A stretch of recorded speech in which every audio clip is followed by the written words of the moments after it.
y ffryd. Dringodd y creigiau a hostodd y sechfain yn gywraig. Tiriodd I grombil y ddear I gaibio. Mr Ellis. Gwnaeth gyfoeth I eraill a gwelodd gyfeillion yn gelai. A thyfoeth hen ffydd a hen eiriau oedd I gyfoeth o.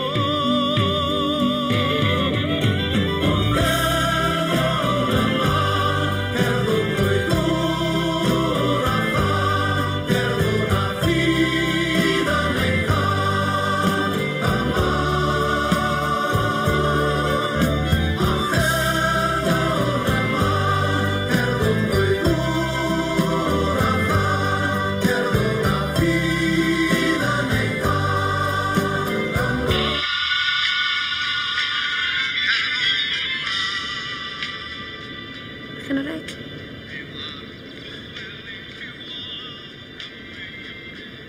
Ar ei ard yma mor fawr yn dwi.